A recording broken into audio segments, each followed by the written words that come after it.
Hello again. नए video के साथ हाजिर हूँ। हमेशा की तरह आज भी वर्ल्ड पॉलिटिक्स पे दुनिया भर के बारे में गुफ्तगू करेंगे और ऐसी मालूमात इंशाल्लाह आपको दूंगा कि शायद जो आपकी नज़र से नहीं गुजरी हो और आपके लिए नई इन्फॉर्मेशन हो। मेरी हमेशा ये कोशिश होती है कि आपसे कोई नई बात की जाए, घिसी पिटी खबरों की बात नहीं की जाए या दूसरे कमेंटेटर्स की बात या दूसरे एंकर्स को नहीं कोट करूँ। मैं वो कोशिश करता हूँ कि वो बातें करूँ जो थोड़ी सी दिलचस्प भी हों, मुफीद भी हों और आपको मज़ा आए सुनने में। तो काफ़ी इन्वेस्टिगेशन करने के बाद वीडियो डालता हूँ, कोशिश करता हूँ। टर्की ने अपना नाम चेंज कर लिया और ये पिछले 100 साल में टर्की ने तीसरी दफ़ा नाम चेंज किया। टर्की का नया नाम तुर्किया है।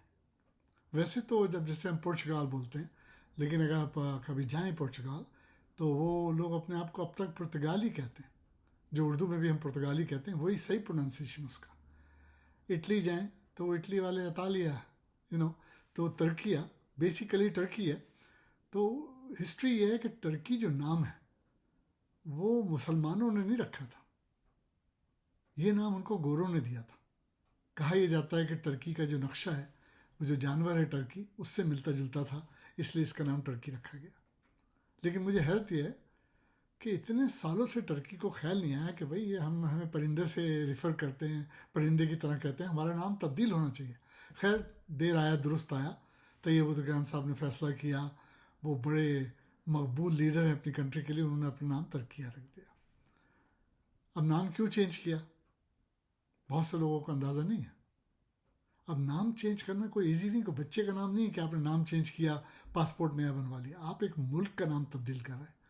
यूनाइटेड नेशन में भी रिक्वेस्ट उन्होंने भेजी कि भाई अब हमें टर्की नहीं, हमें तुर्किया बोलो, स्पेलिंग भी डिफरेंट है।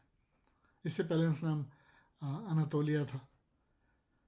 ऑटोमन एम्पायर के ज़माने में तो टर्की तो आधी दुनिया पे हुकूमत करता था। जब ऑटोमन एम्पायर टूटा, अंग्रेज़ों ने तोड़ा टर्की के मीर जाफ़र और मीर सादिक के साथ मिलके, तो 42 कंट्रीज़ थे उसमें। अब देखें, कहते हैं अंग्रेज़ 100 साल की सोचता है। मुझे लगता है ये मिसाल इसी वक्त बनी थी जब ये बात हुई, क्योंकि अंग्रेज़ ने ऑटोमन एम्पायर को जब तोड़ा गद्दारों के साथ मिलके, अकेले तो अंग्रेज़ नहीं तोड़ सकते थे, इतनी बड़ी एम्पायर थी, तो उन्होंने एक मुआहदा किया था और उसका नाम था लॉज़ान कॉन्ट्रैक्ट। और उन्होंने वादा किया था ऑटोमन एम्पायर के टर्क से कि 100 साल बाद आपकी ये एम्पायर, आपकी ये हुकूमत हमें वापस कर देंगे हम आपको।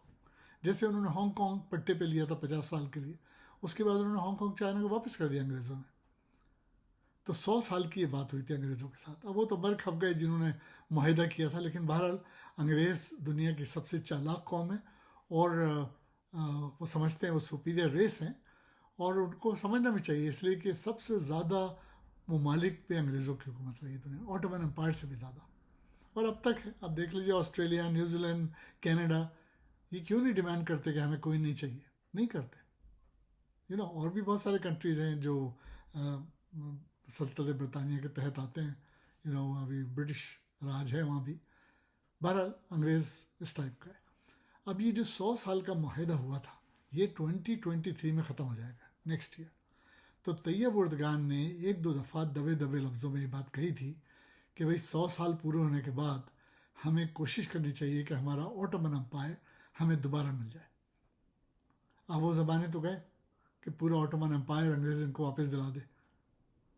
अमेरिका ने जब कुवैत वापस किया था सवा फैमिली को, तो मैंने सुना है कि प्राइस टैग $50 बिलियन था।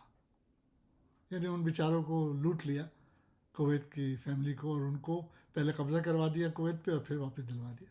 ऑटोमन एम्पायर 42 ममालिक वापस तो कोई नहीं दिला सकता, अंग्रेज़ भी नहीं दिला सकता। तो अब हो ये रहा है कि टर्की ये चाहता है, और ये कोई ढकी छुपी बात नहीं है, उसने बहुत दफ़ा बातचीत हुई है कि टर्की चाहता है कि मक्के मदीने का कंट्रोल टर्की के पास हो। और अगर ऐसा हुआ तो एटलीस्ट आई विल सेलिब्रेट, क्योंकि जो कुछ सऊदी अरेबिया में आजकल हो रहा है वो कहीं से भी इस्लाम नहीं है। मैंने पहले भी इस पर बात की है कि जब से ये MBS आया है, देखिए मुल्क को तरक्की दिलाना बहुत अच्छी बात है, हर शख्स को कोशिश करनी चाहिए अगर वो हुक्मरान है कि मुल्क तरक्की करे। पाकिस्तान भी कोशिश कर रहा है, इंडिया ने भी कोशिश की, लेकिन सऊदी अरेबिया एक बिल्कुल डिफरेंट कंट्री है। देखिए वहाँ इस्लाम आया, वहाँ से इस्लाम फैला, वहाँ हमारा मक्का मदीना है जिसके लिए हमारी जानें हाजिर हैं। وہاں پہ نائٹ کلب بنا دینا، نیوڈ بیچز بنا دینا، فلمیں دوبارہ چلا دینا، یعنی سارے کافرانہ کام جو ہیں وہ نہیں ہونے چاہیے سعودی عرب میں.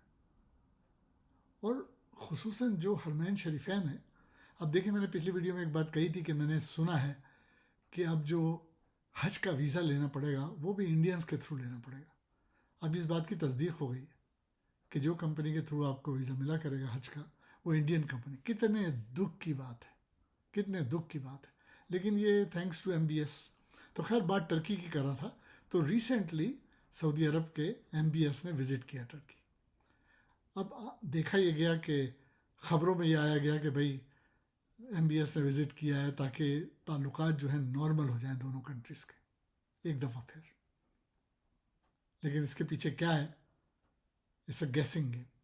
لیکن جس وقت عدنان خشوگی کا قتل ہوا تھا تو اتفاق سے میں ٹرکی میں تھا اور میں نے ساری کارروائی اپنی آنکھوں سے دیکھی کہ کس طرح روڈ بلاک ہوئے تھے، کیا چیز بات چیت ہوتی رہی، کیا کیا ہوتا رہا. ہر ٹرکش یہ کہہ رہا تھا کہ یہ MBS نے کرایا عدنان خشوگی کا قتل، جس ظالمانہ طریقے سے اس کو مارا گیا تھا. اور طیب اردگان نے یہ بھی کہا تھا کہ ہم ٹرائل یہاں کریں گے اس کا، اور یہ بھی کہا جا رہا تھا کہ MBS کو سزا ملے گی. خیر سزا تو اس کو کوئی نہیں دے سکتا، اس لیے کہ ڈالرز میں بڑی طاقت ہوتی ہے، دولت میں بڑی طاقت ہوتی ہے. لیکن بہرحال سب جانتے تو اس نے کرایا. اب یہ کہا جا رہا تھا کہ یہ جو وزٹ کیا MBS نے نارملائز کرنے کے لیے ریلیشن، اس میں یہ بھی شامل ہے کہ عدنان خشوگی کی قتل کو اب صفحہ ہستی سے مٹا دیا جائے، اس الزام کو. اور دیکھا جائے تو MBS آیا ہی نہیں اس کے بعد ٹرکی. عدنان خشوگی کے قتل کے بعد یہ پہلا اس کا ٹرپ ہے. تو عین ممکن ہے کہ اس نے کوئی ایسی ڈیل کٹ کی ہو کہ بھئی اب اگلے سال گڑبڑ نہیں کرو، تو مکہ مدینہ کی بات نہیں کرو، چلو مکاؤ کر لو اور عدنان خشوگی کا بھی بھول جاؤ. بہرحال یہ بڑا میں نے ابھی ویگلی ذکر کیا ہے. میں انشاء تعالیٰ آف اینڈ آن ڈیٹیل بتاتا رہوں گا کہ 2023 میں ٹرکش کا کیا ارادہ ہے، وہ کیا کرنا چاہتے ہیں. اچھا اب تھوڑی سی بات کرتے ہیں علامہ اقبال کی. علامہ اقبال جو لوگ ان کو سمجھتے ہیں، جانتے ہیں، وہ ولی اللہ تھے. ان پہ ڈیفینیٹلی الہام آتا تھا کیونکہ ان کی جو شاعری ہے عام شاعری نہیں ہے. آپ ان کی بانگ درا پڑھیں، ان کی دوسری شاعری پڑھیں، ان کا شکوہ جواب شکوہ پڑھیں. کسی شاعر میں جرت نہیں کہ ایسے شکوہ جواب شکوہ لکھ دے جیسے انہوں نے لکھا. کیا خوبصورت باتیں اس میں لکھی ہیں. تو علامہ اقبال کا ایک مشہور شعر ہے کہ جس کھیت سے دہقاں کو میسر نہ ہو روزی، اس کھیت کے ہر خوشہ گنجم کو جلا دو. یعنی جس کھیت سے دہقاں کو میسر نہ ہو روزی، اس کھیت کے ہر خوشہ گندم کو جلا دو. یعنی اگر کسان کو کھیتی باڑی اگا کے کھانے پینے کے لیے دقت ہو رہی ہے تو وہ کیوں اگا رہا ہے؟ جلا دے کھیت کو. یہ بات ہم مسلمانوں کو اور پاکستانی کو سمجھ میں نہیں آئی. یہ کس کو سمجھ میں آئی؟ شری لنکن کو. انہوں نے جا کے صدارتی وین پہ قبضہ کیا، جلا دیا، کیونکہ تنگ آ گئے تھے، حکومت کچھ نہیں کر رہی تھی. کاش ہم پاکستانیوں کے دل میں بھی یہ جذبہ آ جائے اور پاکستان بھی اٹھیں اور جا کے وہ جو ناجائز زمین پہ حرام کی کمائی سے بنا ہوا محل ہے جاتی عمرہ، اس کو جا کے آگ لگا دیں. I hope they will do this. کیونکہ ایسی حکومت کا کیا فائدہ کہ جو ملک کو مسلسل نقصان پہنچا رہی ہے. اور ان سب کے پیچھے جو تماشا کرنے والا آدمی ہے، جسے اب سب جس کی طرف انگلیاں اٹھا رہے ہیں، باجوہ، یعنی ہمارے فوج کا بدقسمت فوج کا چیف کہنا چاہیے، جو ابھی حج کر کے آیا ہے 900 بلیاں کھا کے حج کر کے آیا، اس کو شرم آنی چاہیے کہ اس نے ملک کو کس تباہی کے کنارے پہ پہنچا دیا اس امپورٹڈ گورنمنٹ کو لا کے. اب دیکھیں 17 جولائی بڑا امپورٹنٹ دن ہے. 17 جولائی کو حمزہ ککڑی کا قسمت کا فیصلہ ہوگا اور پاکستان کی قسمت کا فیصلہ ہوگا. یہ پاکستان کا ورلڈ کپ ہے. اگر 17 جولائی کو جیسا ایکسپیکٹڈ ہے PTI 18 سیٹیں جیت جاتی ہے یا 16-17 سیٹیں جیت جاتی ہے تو پھر فیڈرل گورنمنٹ اس کا آٹومیٹک فال ہو جائے گا. آٹومیٹک اس طریقے سے کہ پنجاب اگر ہاتھ میں آ گیا PTI کے، اور اللہ کرے ایسا ہو، کیونکہ عمران خان ایک ایسا آدمی ہے کہ جو پاکستان کو تباہی سے نکال سکتا ہے، واپس ترقی کی راہ پہ ڈال سکتا ہے.